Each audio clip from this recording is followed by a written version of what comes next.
Amin. Berikan sorak-sorai buat Tuhan Yesus. Sebelum duduk, saudara, sebelum duduk, kasih dulu tos kanan kirinya bilang, Tuhan Yesus mengasihimu. Puji Tuhan, silakan duduk, saudara sekalian. Shalom. Shalom. Ada sukacita siang hari ini? Puji Tuhan, kita bersyukur di dalam anugerah Tuhan, saudara boleh sama-sama berkumpul di tempat ini untuk beribadah kepada Tuhan, menikmati setiap kasih dan kebaikan Tuhan di dalam hidup kita. Dan terkhusus siang hari ini saya pun mengucap syukur untuk kesempatan yang diberikan Pak Gembala dan seluruh tim yang ada untuk saya boleh membagikan kebenaran firman Tuhan. Ini kali pertama saya datang ke Batam. Jadi sungguh bersyukur ya, ini kesempatan perdana untuk boleh melayani Tuhan di tempat yang luar biasa ini. Dan saya percaya ada pesan Tuhan yang spesial buat setiap kita. Ya, Tuhan mau sampaikan hal-hal yang dahsyat, hal-hal yang luar biasa. Dan saya percaya setiap kita sudah mempersiapkan hati kita untuk menyambut kebenaran firman Tuhan. Amin. Nah, pada kesempatan kali ini saudara, ada sebuah tema yang diberikan kepada saya dan tema itu berjudul Offering is the Grace of God. Bilang sama saya, offering is the grace of God. Ya, artinya adalah persembahan itu adalah anugerah Tuhan. Persembahan adalah kasih karunia Tuhan. Wow, ini harus menjadi sebuah paradigma yang baru dalam hidup kita karena tidak sedikit orang kalau bicara tentang persembahan, tentang persepuluhan, itu bukan menjadi sesuatu yang menyenangkan buat mereka seperti anugerah, tapi lebih kepada beban dan keterpaksaan. Aduh, persembahan lagi, aduh persepuluhan lagi. Tapi saya rasa di tempat ini nggak ada yang seperti itu ya saudara ya. Karena temanya saja sudah jelas ya bahwa tetap di slide yang tadi ya bahwa offering itu adalah sebuah anugerah yang daripada Allah saudara. Dan harusnya kalau itu adalah anugerah, kalau itu adalah kasih karunia daripada Tuhan, harusnya ketika kita memberi, ketika kita mempersembahkan apa yang kita punya untuk Tuhan, itu harusnya mengalir dari hati yang mengucap syukur. Hati yang bersuka cita saudara. Amin. Bukan hati yang dipenuhi dengan beban, dengan keterpaksaan, apalagi kecurigaan. Wah, ini kayaknya uang saya mau dipakai buat apa nih? Wah, ya jelas buat pekerjaan Tuhan saudara ya.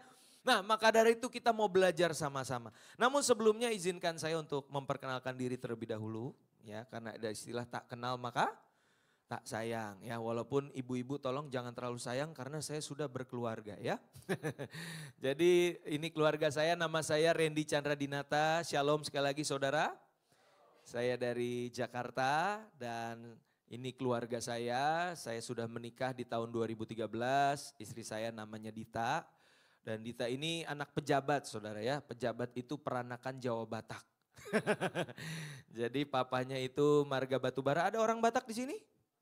Oh banyak ya, Horas. Wah ternyata banyak Pak Gembala ya, orang Bataknya ya. Jadi istri saya papahnya itu marga batubara, lalu mamahnya orang Blitar, Jawa Timur ya.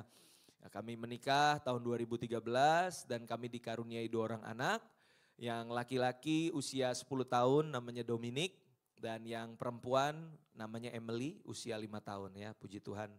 Sudah dikaruniakan sepasang oleh Tuhan dan kami melayani di satu gereja namanya GBI Ebenezer di daerah Menteng, Jakarta Pusat dan saya di sana dipercaya untuk melayani next gen-nya ya. Jadi selama 10 tahun dari 2011 sampai 2021 saya melayani di anak muda.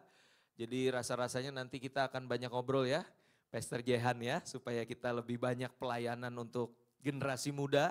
Dan 2021 sampai sekarang saya juga melayani di dewasa muda saudara. Jadi usia single profesional maupun juga pasangan-pasangan muda yang sudah menikah, nah kita layani di situ. Puji Tuhan saudara, itu saja perkenalannya. Sekarang kita mau sambut kebenaran firman Tuhan. Berapa banyak yang excited untuk dengarkan firman Tuhan? Berikan sekali lagi dong kemuliaan buat Tuhan Yesus. Haleluya, boleh di next. Nah, Tentunya yang menjadi ayat tema dari tema kita tadi, Offering is the Grace of God, adalah dari 1 Tawarik pasalnya yang ke-29 ayat 14, di mana Raja Daud saat itu memiliki sebuah kerinduan untuk membangun bait Allah bagi Tuhan. Dan Raja Daud merancangkan segala sesuatunya, namun memang eksekusinya nanti akan lebih banyak dilakukan oleh Salomo, anaknya. Nah, di dalam pembangunan bait Allah itu Daud sudah merancangkan segala sesuatunya. Bahkan dicatat di dalam Alkitab bahwa dari kekayaan pribadinya Daud itu memberikan hartanya untuk membangun bait Allah tersebut.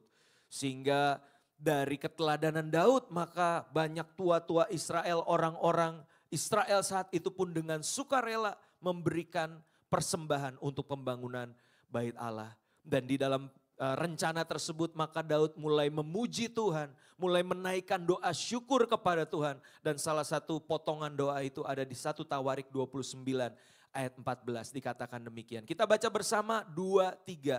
Sebab siapakah aku ini dan siapakah bangsaku sehingga kami mampu memberikan persembahan sukarela seperti ini. Sebab daripadamulah segala-galanya dan dari tanganmu sendirilah persembahan yang kami berikan kepadamu. Wow, saudara coba perhatikan ayat ini. Bagaimana seorang Daud, raja yang diurapi, raja yang mulia, yang pekerjaannya, karya-karyanya itu masyhur, diakui banyak orang. Tetapi ketika berhadapan dengan Tuhan semesta alam, dia mengakui bahwa dirinya bukan siapa-siapa. Siapakah aku ini? Siapakah orang-orang sebangsaku? Sehingga kami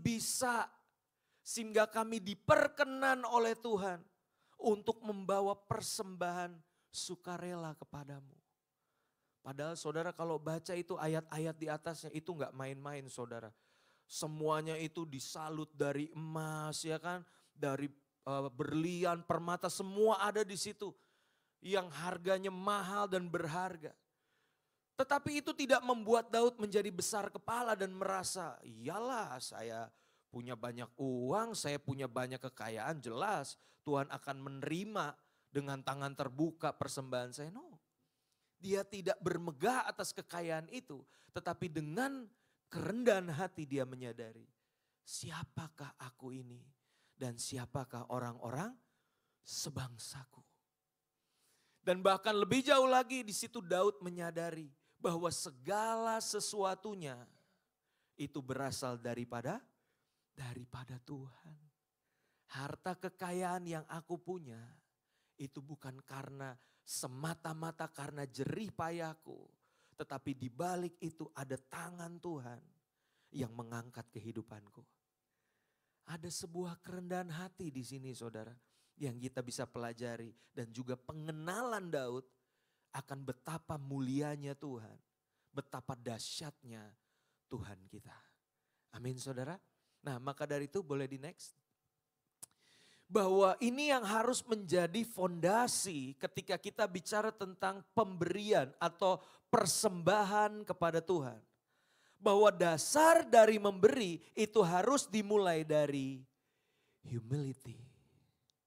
Dasar dari memberi harus dimulai dari kerendahan hati saudara.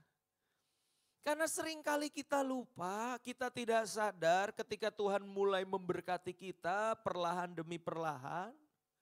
Dan kita mulai merasa lebih hebat dari orang lain, kekayaan kita lebih banyak dari yang lain. Lalu kita merasa ya iyalah jelas Tuhan terima persembahan saya, wong saya kasihnya lebih banyak. Tetapi saudara, harusnya kerendahan hati itulah yang menjadi fondasi. Pada saat kita memberi. Dimulai dengan kesadaran penuh seperti Daud tadi berkata, siapakah kita manusia berdosa? Debu tanah yang sudah jatuh ke dalam dosa. Kita nggak ada apa-apanya di hadapan Tuhan saudara, halo? Kita bukan siapa-siapa di hadapan Tuhan. Coba saudara ingat-ingat pertama kali Tuhan berjumpa dengan saudara di dalam hidup kita. Siapa kita? Tentunya kita orang berdosa yang hina. Yang seringkali kita merasa emang saya layak ya dihampiri oleh Tuhan yang Maha Kudus. Tetapi kalau sudah mulai berjalan waktu, kita sudah mulai bertumbuh keimanan kita, mulai merasa diri lebih rohani dari yang lain, mulai pelayanan, mulai sumbang gereja, kasih persembahan, terus mulai bisa menepuk dada dan berkata, ya iyalah Tuhan berkatin saya. Tapi ingat baik saudara bahwa segala sesuatunya dimulai dari kerendahan hati. Siapakah kita manusia berdosa sehingga kita mempunyai kapasitas untuk memberi kepada Tuhan?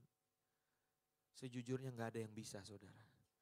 Tidak ada seorang pun yang punya kapasitas itu untuk memberi kepada Tuhan. Karena di sisi yang lain Tuhan kita adalah Tuhan pencipta semesta alam. Darinya lah segala kekayaan kata Daud. Darinya lah segala kekuasaan itu. Dan itu yang membuat kita sadar tidak ada yang bisa kita persembahkan bagi Dia, yang layak dari dalam diri kita. Baik itu pelayanan maupun persembahan. Saya mau kasih ilustrasi, sebenarnya kalau kita ngasih sesuatu sama Tuhan, itu ibaratnya kita bawa segelas air, terus kita tuangkan di pinggir laut yang begitu luas, terus kita bilang, nih laut ya saya kasih ya segelas air, semoga jadi berkat buat laut. Kata laut, ya elah. Gak sebanding saudara. Apa yang kita persembahkan untuk Tuhan, Dia Tuhan yang maha kaya. Dia Tuhan yang maha segala-galanya. Amin. So kita harus datang dengan pemberian itu berlandaskan kerendahan hati. Humility. Amin. Sehingga tidak akan ada momen di mana kita merasa oke Tuhan, inilah pemberianku, pasti Tuhan berkenan, banyak soalnya. Kan? Itu kesombongan saudara.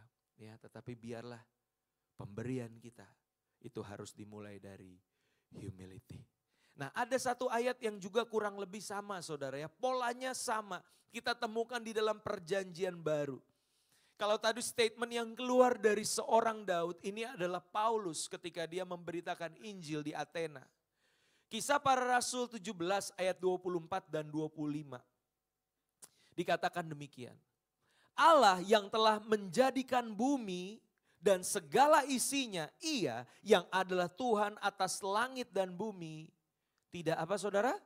Diam dalam kuil-kuil buatan tangan manusia. Sekalipun itu bait Allah dibuat oleh Daud sedemikian bagusnya, sedemikian mewahnya, tapi itu tidak cukup mewah, tidak cukup besar untuk menampung kemuliaan Tuhan yang sebesar itu. Ya, Paulus menyadari hal itu, dia Tuhan yang tidak diam dalam kuil-kuil buatan tangan manusia. Dan juga apa saudara? Tidak dilayani oleh tangan manusia. Seolah-olah ia kekurangan apa-apa. Karena dialah yang memberikan hidup dan nafas dan segala sesuatu kepada semua orang. Dengar baik saudara, Tuhan tidak membutuhkan pelayanan kita sejatinya. Tuhan tidak membutuhkan uang kita. Loh Dia maha segala-galanya. Nafas aja siapa yang kasih? Tuhan yang kasih. Segala sesuatu dari Dia saudara. Nah sekarang pertanyaan, kita yang butuh Tuhan atau Tuhan yang butuh kita sebenarnya? Kita yang butuh Dia. Halo? Nah maka dari itu kenapa orang suka mulai mengeluh, aduh pelayanan lagi, aduh persembahan lagi.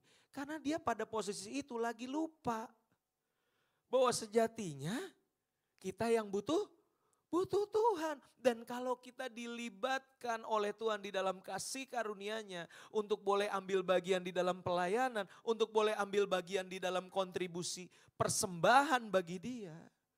Bukankah itu keberuntungan di pihak kita saudara?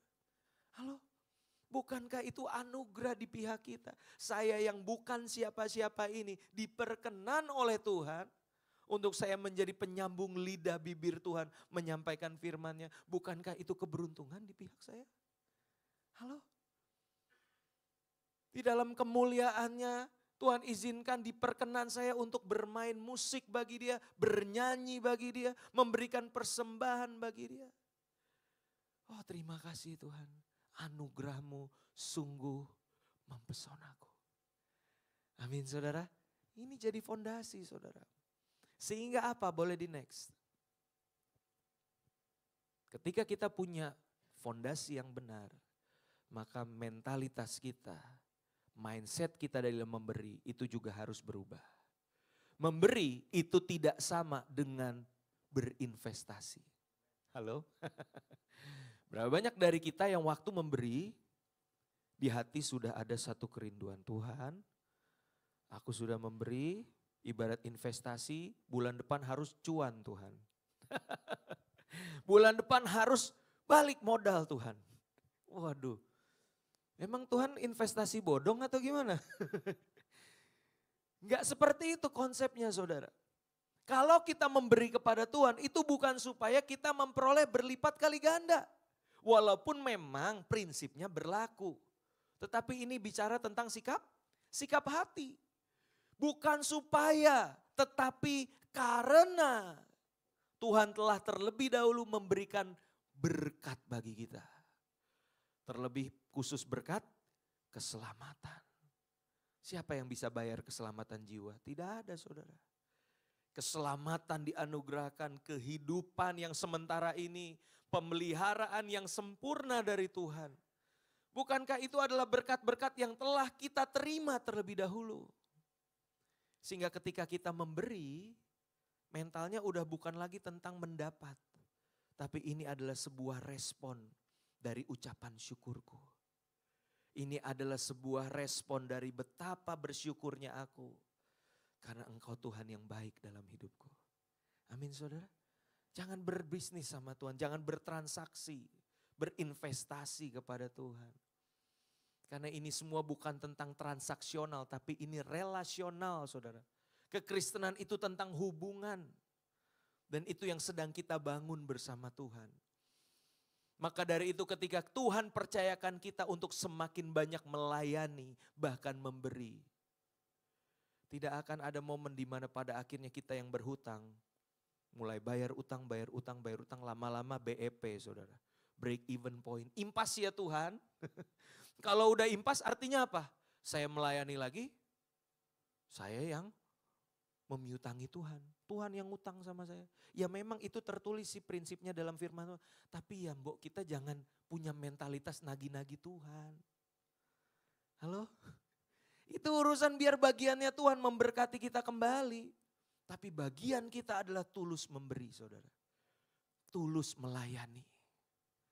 Ya sisakan, serahkan semuanya kepada Tuhan untuk memberkati kehidupan kita. Ya, maka dari itu kita perlu berhati-hati, boleh di next. Dengan satu yang namanya prosperity theology atau teologi kemakmuran. Ini datangnya dari Amerika saudara, dari gerakan karismatik. Ketika itu Amerika lagi di masa-masa pasca perang dunia dan mereka sedang membangun living American dreams. Ya kan, wah kita jadi orang Amerika yang mulai diberkati, kaya dan seterusnya. Sehingga ajaran ini menjadi begitu populer saudara. Bahwa ketika kita percaya kepada Yesus maka yang sakit pasti sembuh. Yang miskin pasti kaya. Yang punya banyak masalah jadi bebas masalah. Ikut Yesus itu kayak jalan tol, lempeng, bebas, hambatan. Apakah demikian saudara? Halo? Bukankah jalan mengikuti Yesus itu adalah jalan salib? Di mana di dalamnya ada sangkal diri, pikul salib, ada penderitaan. Tuhan tidak pernah menjanjikan jalan kita akan lempeng seperti jalan tol. Tetapi Tuhan akan janjikan penyertaan dan pertolongan tepat pada waktunya. Di saat kita membutuhkannya, di situ kita baru tahu, oh dia Tuhan yang menyediakan. Dia Tuhan yang menolong saya tepat pada waktunya. Nah hati-hati makanya, sehingga kalau kita akhirnya terjebak dalam teologi ini, kita berakibat apa? Yang pertama kita meninggikan pemberian di atas sang pemberi berkat. Saya punya anak itu Dominic sama Emily. Saya suka kasih mereka surprise, bawain mainan. Tapi betapa sedihnya hati saya waktu saya datang sama dia. Ini ada sesuatu nih di belakang tangan papa gitu kan. Wah apa tuh pak gitu. Cium dulu, cium dulu. Udah cium kanan kiri baru tunjukin mainan. Surprise. Apa yang mereka lakukan? Happy dong. Wah mainan baru makasih pak. Diambil main, mereka ngibrit ke kamar. Papanya dilupain. Papanya ditinggalkan. Nah inilah yang terjadi saudara. Pada akhirnya kita bisa terjebak untuk meninggikan pemberian di atas sang pemberi berkat. Waktu kita bertemu dengan Tuhan yang kita cari pribadi Tuhannya atau jam tangannya Tuhan. Atau kredit cardnya Tuhan. Kartu ATM-nya Tuhan. Halo? Harusnya pribadinya saudara. Amin? Iya. Akibatnya apa lagi? Kita mudah kecewa dan mundur dari Tuhan. Apabila tidak mendapatkan timbal balik. Loh kan saya sudah melayani, kan saya sudah ibadah, kan saya sudah menabur. Kok Tuhan izinkan ini dan itu terjadi? Ya kan, mentalitas kita itu masih transaksional saudara. Dan yang terakhir kita menjadi pribadi yang materialistis. Jadi egois dan tidak peduli sesama. Yang penting it's all about me, myself, and I. Yang penting saya makin kaya, makin diberkati. Orang lain mah bodoh amat. Nah ini bahayanya saudara. Maka dari itu mari punya perspektif dasar yang benar tentang apa itu memberi. Amin saudara. Bahwa memberi itu adalah anugerah Tuhan. Dan harus dilandasi oleh kerendahan hati. Nah kalau fondasinya sudah benar maka mari masuk lebih dalam kepada, boleh di next. Bagaimana kita mengaplikasikan gaya hidup yang suka memberi itu di dalam kehidupan kita sehari-hari. Bagaimana anak Tuhan membangun gaya hidup yang suka memberi. Ada 3 poin saudara minimal yang harus kita miliki. Yang pertama, gak bisa enggak saudara. We have to fall in love with Jesus. Bukankah hidup kekristenan adalah sebuah proses untuk semakin lama semakin dalam jatuh cinta kepada Yesus Kristus. I wanna know you more. Karena dari pengenalanku akan engkau di situ cintaku semakin bertumbuh kepadamu. Dan ini satu-satunya cara untuk kita jadi pribadi yang lebih suka memberi daripada menerima. Karena kecenderungan manusia berdosa itu lebih sukanya menerima saudara daripada memberi. Kalau kita nggak jatuh cinta sama Yesus, maka otomatis kita akan jatuh cinta sama fulus, sama duit, sama cien, hepeng, money. Karena nggak jatuh cinta sama Yesus. Maka dari itu saudara pengenalan kita akan Yesus harus semakin lama semakin bertumbuh. Baca firman Tuhan saudara. Bangun keintimanmu dengan Yesus setiap hari. Ku terhubung denganmu. Terus selalu melekat di hatimu. Firman-Mu itulah dasar hidupku. Yang berdaulat atasku. Hari-hari nih saudara mari lebih intim lagi dengan Yesus. Semakin terhubung lagi dengan Yesus. Sehingga kecintaan akan uang itu perlahan-lahan mulai pudar berganti dengan kecintaan akan Yesus. Sekali lagi tidak ada yang salah dengan menjadi kaya saudara. Dengan diberkati Tuhan punya berkat melimpah, jangan juga merasa berdosa ya. Aduh dengar khotbah ini kayaknya kok merasa bersalah ya. Ya udahlah kita nggak usah kerja rajin-rajin. Bukan gitu maksudnya ya. Bukan begitu prinsipnya. Yang salah bukan menjadi kayanya, tapi kecintaan akan kekayaan itu yang jadi masalah saudara. 1 Timotius 6 ayat 10 katakan karena akar segala kejahatan ialah cinta uang. Sebab oleh memburu uanglah beberapa orang telah menyimpang dari iman dan menyiksa dirinya dengan berbagai-bagai duka. Benar gak sih saudara? Ya, ketika kita menjadikan uang sebagai tujuan hidup, kita mencintai kekayaan, kita mengejar uang lebih dari segala-galanya, maka orang mulai menyimpang dari iman. Mulai menyiksa dirinya karena dia nggak tahu apa itu artinya puas dan cukup.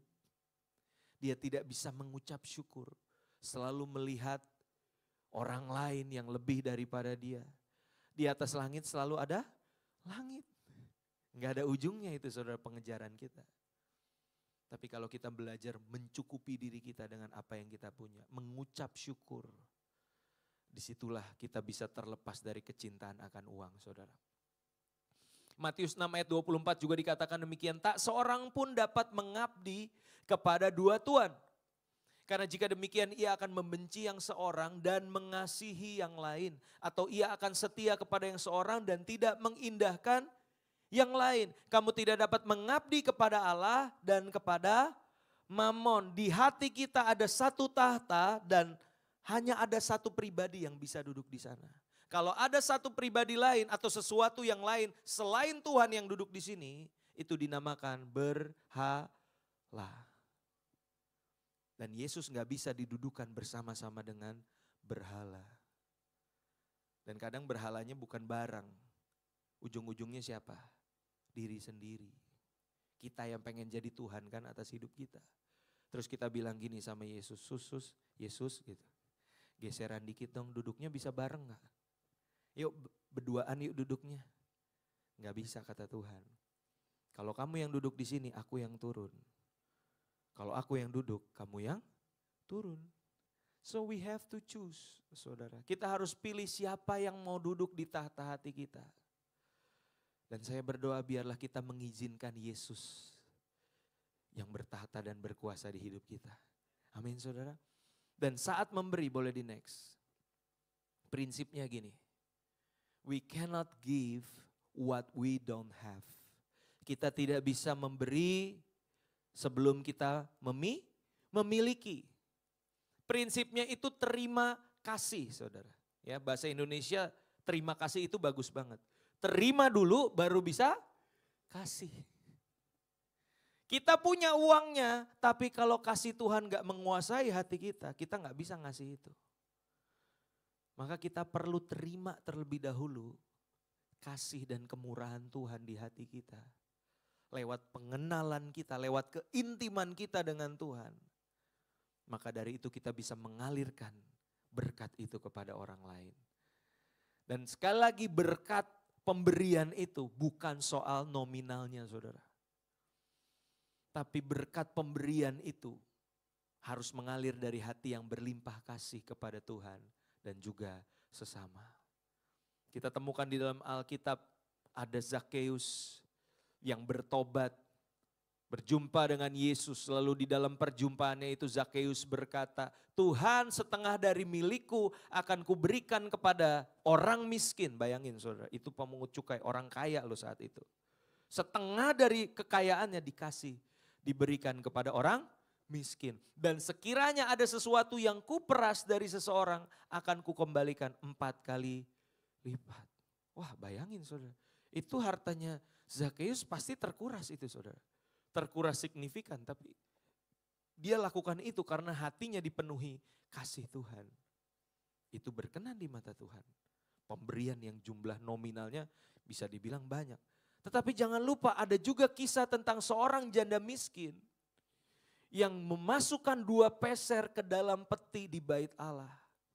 Dan Yesus katakan ini pun berkenan ya. Ia memberikan lebih besar bahkan. Kenapa? Karena ia memberikan di dalam kekurangannya. So it's not about nominalnya saudara. Tapi seberapa hati kita dikuasai oleh kasih Tuhan. Dan saat kita memberi di situ ada kerelaan. Amin. Ada sukacita. Dengan satu doa biar lewat pemberianku ini nama Tuhan dipermuliakan dan orang-orang boleh diberkati. Amin saudara. Itu yang pertama, we have to fall in love with Jesus. Yang kedua, bagaimana kita membangun gaya hidup memberi. Yang kedua adalah kita menyadari bahwa kita ini sejatinya hanya pengelola dan bukan pemilik. Kita bukan owner atas segala sesuatu yang kita punya. Bahkan untuk hidup kita sendiri itu pun bukan milik kita. Itu punya Tuhan. Kita hanya dititipkan saudara untuk mengelola. Makanya Lukas pasal 16 perikopnya berjudul bendahara yang tidak jujur. Bendahara itu tugasnya ngapain saudara? Megang duit, ngitung uang. Tapi pertanyaannya uangnya siapa? Yang jelas bukan uang dia. Uang majikannya, uang bosnya saudara. Dan dikatakan di dalam Lukas pasal yang ke-16 ayat 11 dan 12. Jadi jikalau kamu tidak setia dalam hal mamon yang tidak jujur, siapakah yang akan mempercayakan kepadamu harta yang sesungguhnya? Dan jikalau kamu tidak setia dalam harta orang lain, siapakah yang akan menyerahkan hartamu sendiri kepadamu? Nah ini ada satu pembelajaran yang menarik saudara. Kalau istilah mamon yang tidak jujur mungkin kita agak asing ya. Apa ini maksudnya mamon yang tidak jujur? Tapi kalau bahasa Inggrisnya mamon yang tidak jujur itu adalah untrue wealth. Atau kekayaan yang semu, kekayaan yang tidak sejati, kekayaan yang palsu. Dan itu diparalelkan dengan harta milik orang lain. Harta yang yang dipercayakan Tuhan saat ini di dalam hidup kita, yang sifatnya materi dan jasmani, itu dikatakan Alkitab sebagai kekayaan yang palsu. Kekayaan yang semu. Dan itu disebut sebagai harta orang lain. Bukan punyanya kita. Kalau kita tidak bisa dipercaya dalam harta orang lain, kita pun tidak akan dipercayakan harta kita sendiri. Dan lawan dari untrue wealth itu adalah true wealth atau kekayaan yang sejati. Dan kekayaan yang sejati ini paralel dengan hartamu sendiri. Kekayaan yang sejati berasal dari bahasa Yunaninya itu aletheia. Bilang sama saya aletheia. Dan aletheia itu memiliki makna sebagai kebenaran. Dengan kata lain saudara, orang yang tidak bisa dipercaya dalam hal uang, maka sorry to say mereka tidak dipercayakan kebenaran di dalam hidup mereka. Maka sulit sekali mau ngomongin tentang Tuhan, tentang kerajaan Allah dengan orang yang pikirannya dikuasai materi. Orang materialistis sulit diajak ngobrol kerajaan Allah. Benar apa benar saudara? Karena Tuhan tidak mempercayakan kebenaran itu kepada dia. Tapi maka dari itu saudara mari hari ini sadar betul bahwa segala sesuatu yang dipercayakan kepada kita itu bukan punya kita. Itu punyanya Tuhan. Dan biarlah kita mengelolanya sebaik mungkin untuk kepentingan Tuhan. Dan juga untuk menjadi berkat bagi sesama kita. Boleh di next. Pergunakan kekayaan untuk menjalin persahabatan. Berapa banyak saudara orang yang karena kekayaan bukannya persahabatan yang terbangun, tapi apa? Permusuhan. Bahkan satu saudara, satu keluarga, satu darah. Kalau urusannya udah soal uang, waduh. Hubungan darah bisa rusak karenanya. Tapi Yesus mau mengajarkan kita justru dengan kekayaan yang dititipkan kepada kita. Mari jalin persahabatan. Bukan maksudnya nyogok ya saudara, beda ya konteksnya ya. Bukan artinya kita disuruh pakai uang jadi pelicin, bukan. Tapi gunakan harta kekayaan kita untuk membangun persahabatan dengan orang lain. Sehingga di waktu yang tepat berita Injil bisa sampai kepada mereka karena kebaikan hati kita sudah dirasakan juga oleh orang lain. Maka Lukas 16 ayat 9 katakan, dan aku berkata kepadamu, ikatlah persahabatan dengan mempergunakan mamon yang tidak jujur, ya kan? Harta yang sementara itu. Supaya jika mamon itu tidak dapat menolong lagi, kamu diterima di dalam kemah abadi. Dengan kata lain saudara, waktu kita bisa memanfaatkan uang dengan benar di bumi ini, di surga pun mindset kita benar, kita akan diterima di kemah abadi. Karena hati-hati dengan yang namanya tipu daya kekayaan. Kenapa kekayaan disebut sebagai tipu daya? Karena orang berpikir semakin banyak hartanya di bumi, segala masalah yang ada di bumi bisa diselesaikan dengan uang. Masalah apapun Termasuk hukum pun. Kalau saya punya uang banyak saya bisa nyogok dan sebagainya. Dan dia pikir waktu hidup di dunianya selesai, dia bertemu dengan pengadilan putih. Bertemu dengan hakim yang agung. Hakim di atas segala hakim. Dan waktu ditanya, apa yang sudah kau perbuat di bumi? Waduh, kelar deh gue nih.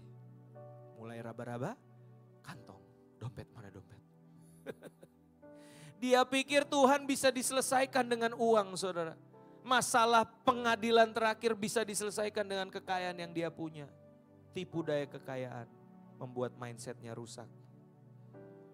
Tetapi seperti Ayub berkata, dengan telanjang aku datang ke dunia. Dengan telanjang pula aku kembali kepada Tuhan. Tuhan yang memberi, Tuhan yang mengambil. Terpujilah nama Tuhan. So, boleh di next. Ingatlah baik-baik saudara bahwa semua harta yang dititipkan itu sifatnya semu dan sementara. Saudara tahu bait Allah yang megah yang dibangun oleh Daud? Tahun 500 sebelum Masehi itu dihancurkan oleh Raja Babel Nebukadnezar. Coba mau dibangun ulang lagi dengan lebih sederhana, Romawi menghancurkannya tahun 70. Semuanya semu saudara. Semuanya ini sementara yang kita punya. Sadarkah kita betapa rentannya hidup kita di luar Tuhan? Ya. Sebab kita tidak membawa sesuatu apa ke dalam dunia dan kita pun tidak dapat membawa apa-apa keluar. Ini sebelah ada satu statement menarik saudara. Ogah serakah, dunia bukan tujuan. Dan saudara tahu statement ini saya dapat dari mana? Saya waktu itu lagi beli martabak saudara. Saya lagi beli martabak, tukang martabak bawa gerobak kan, ada gerobak martabak, ada stiker tulisannya ini. Saya kaget, hampir saya berguru sama tukang martabak itu. Saudara. Rohani sekali dia. Ogah serakah, dunia bukan tujuan. Semua yang kita punya saudara, jangan kita kejar apa yang dunia kejar. Kejarlah kerajaan Allah dan kebenarannya. Amin. Semuanya akan ditambahkan. Berikan kemuliaan buat Tuhan Yesus. Itu yang kedua saudara. Yang ketiga, yang terakhir. Sudahkah saudara mengalaminya bahwa ada sukacita di dalam memberi? Saya berharap saudara mengalaminya. Sehingga ketika saudara sudah tahu rasanya sukacita dan damai sejahtera. Kebahagiaan di dalam memberi. Maka saudara akan mulai menjadikan memberi itu sebagai gaya hidupmu. Kisah Para Rasul 20 ayat 35 itu KPR bukan kredit perumahan ya. Itu Kisah Para Rasul saudara, saya singkat. Dan harus mengingat perkataan Tuhan Yesus sebab ia sendiri telah mengatakan adalah lebih berbahagia memberi daripada menerima. Ini akan selalu menjadi teori sebelum kita mempraktekannya saudara. Karena kalau sekedar teori kita akan selalu berhitung. Secara matematis ini gak masuk akal. Ilmu ekonomi gak masuk ini. Tapi toh ini firman Tuhan. Karena Tuhan yang mengatakan aku mau mempraktekannya. Dan betapa saudara akan tercengang-cengang, terkagum-kagum akan firman Tuhan ketika benar. Ada damai dan sukacita saat engkau memberi. Ketika Roh Kudus menggerakkan engkau untuk memberi, engkau memberi. Di situ ada damai dan kebahagiaan di hati saudara. 2 Korintus 9 ayat 7 sampai 8 katakan, hendaklah masing-masing memberikan menurut kerelaan hatinya. Jangan dengan apa saudara? Sedih hati atau karena paksaan. Coba tengok kanan kirinya ini wajah-wajah yang sedih dan terpaksa atau bersuka cita. Sebab Allah mengasihi orang yang memberi dengan sukacita. Dan Allah sanggup melimpahkan segala kasih karunia kepada kamu supaya kamu senantiasa berkecukupan di dalam segala sesuatu dan malah berkelebihan di dalam pelbagai kebajikan. Jangan dibalik saudara. Berkecukupan di dalam kebajikan artinya bikin baik dikit-dikit nggak usah terlalu berlebihan. Tapi pengennya berkelimpahan dalam segala sesuatu. Jangan dibalik saudara. Ya belajar mengucap syukur dengan apa yang Tuhan percayakan. Beberapa waktu terakhir saudara saya tutup dengan sharing ini ya bahwa ada satu saudara seiman, umurnya masih 20 tahun. Dia berasal dari keyakinan yang berbeda. Lewat satu perjumpaan kita bisa ngobrol dan akhirnya bulan Agustus dia memutuskan untuk dibaptis 2024 yang lalu. Dan kita semua bahagia, kita semua happy. Sampai satu kejadian, beberapa hari kemudian keluarganya tahu bahwa dia dibaptis, dia diusir dari rumah, dia keluar dari pekerjaannya, dia gak punya siapa-siapa. Di situ kita mulai berpikir, ini jiwa udah kita layani sampai dibaptis. Terus sekarang diusir dari rumah, gak punya rumah. Terus aku kudu piye? Aku harus ngapain? Ya kan? Kita seringkali kan excited bawa jiwa kepada Tuhan. Kita injilin, kita layani sampai akhirnya terima Tuhan. Tapi setelah itu kalau ada hal-hal yang mengikuti setelahnya. Dia harus tinggal di mana? Hari-hari makannya apa? Belum punya pekerjaan. Di sini kita mulai menyadari bahwa melayani jiwa itu sepaket lengkap, saudara. Menangkan jiwanya, habis itu follow up juga bagaimana hidupnya sehari-hari. Dan disitulah akhirnya kita mulai belajar apa itu yang namanya memberi. Benar-benar kita sustain kehidupannya sampai dia akhirnya punya tempat tinggal, ada yang menampung sementara. Untuk makannya seperti apa, kita anak-anak dewasa muda mulai ayo pikirin nih hari-hari makannya gimana, cari pekerjaannya di mana. KTP pun gak ada, saudara, kita buatin KTP dan seterusnya. Dan di situ memang seakan-akan aduh bentar-bentar kak, gak ada ongkos nih kak, begini ya kan. Mau ngelamar kak, mau interview gak ada ongkos, ya udah. Kita topang dia, kita support dia. Sampai hari ini terus berprogres, saudara, doakan ya, ada satu anak yang kita layani ini. Tapi di situ kita belajar banyak hal, saudara, bahwa memang di saat kita menabur dan memberi di hidup orang. Secara manusia kita keluar sesuatu kan dalam diri kita, kita memberi. Tapi di dalam hati ada satu sukacita yang tidak bisa dikatakan. Ada satu kebahagiaan yang tidak bisa dijelaskan, saudara. Dan saya percaya itu hatinya Tuhan. Dia mau kita jadi berkat buat banyak orang, saudara. Sekali lagi berikan kemuliaan buat Tuhan Yesus. Slide terakhir. Let Jesus be the treasure of your heart. Biarlah Yesus yang jadi harta di hatimu. Ada satu perumpamaan yang Yesus katakan tentang hal kerajaan sorga. Hal kerajaan sorga itu seumpama harta yang terpendam di ladang, yang ditemukan orang, lalu dipendamkannya lagi.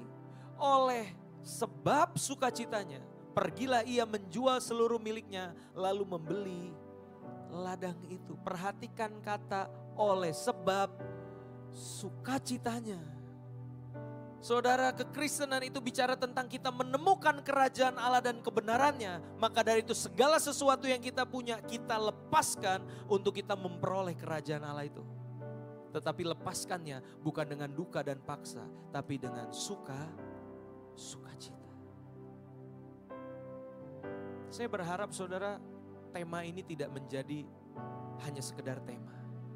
Tapi benar-benar saudara alami dan hidupi. Bahwa offering is the grace of God. Persembahan itu adalah anugerah dari Tuhan. Amin. Berikan kemuliaan buat Tuhan Yesus. Saudara boleh bangkit beri hadapan Tuhan. Kita naikkan pujian. Dari Kaulah segalanya di dalam hidup. Kaulah segalanya di dalam hidupku tuh.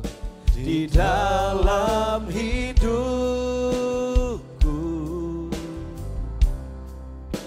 Kerajaanmu, kebenaranmu, itu bagianku. Kaulah yang kupandang. Amin Tuhan. Selama hidupku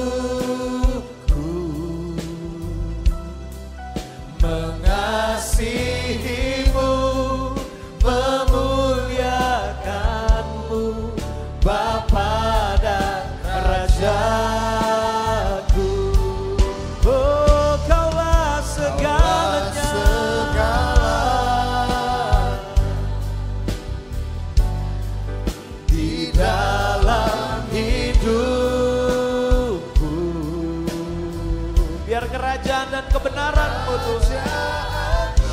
Itu yang kami cari.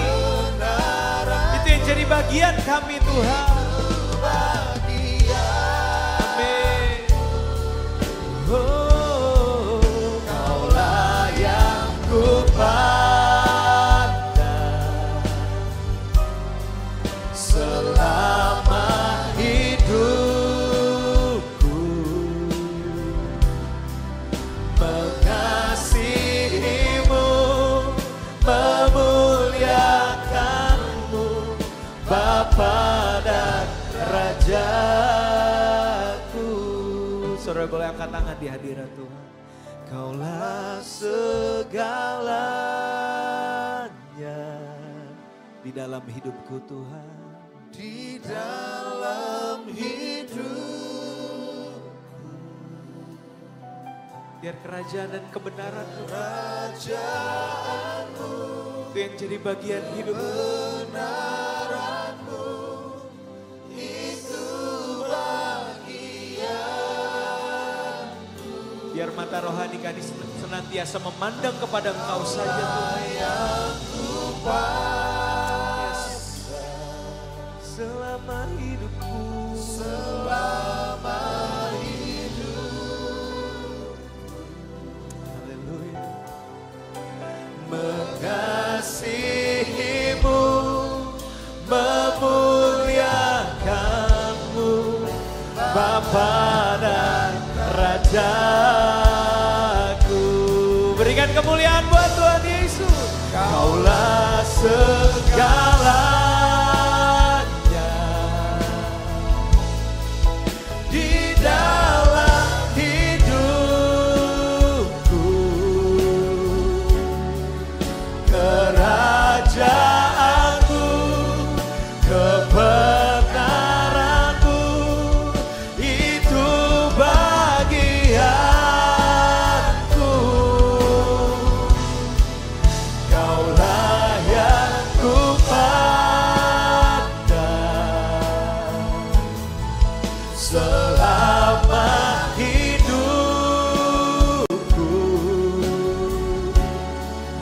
mengasihimu, memuliakanmu, Bapa dan Rajaku.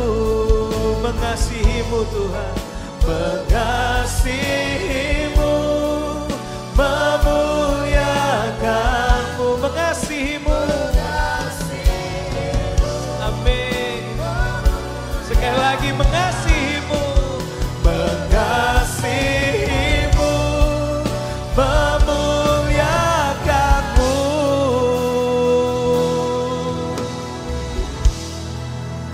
Bapa dan Rajaku.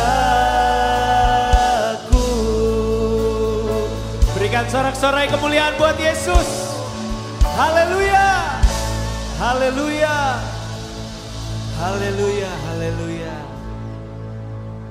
Terima kasih Tuhan buat siang hari ini. Kami percaya hati kami tertuju kepada Engkau. Mata rohani kami arahkan kepada Engkau. Biar di sepanjang kehidupan kami mencari dahulu kerajaan Allah dan kebenaran. Kami mau dahulukan apa yang menjadi kehendak-Mu di hidup kami Tuhan. Maka segala sesuatu yang kami butuhkan, yang kami perlukan, pasti Tuhan pelihara. Pasti Tuhan sediakan di dalam nama-Mu Tuhan. Ajar kami untuk setia di dalam pemberian kami, di dalam persembahan kami. Tapi kali ini biarlah kami melakukannya dengan mindset yang benar, dengan sikap hati yang benar. Offering is the grace of God. Memberi adalah anugerah yang indah dari Tuhan dalam hidup kami. Biarlah memberi senantiasa jadi gaya hidup kami Tuhan.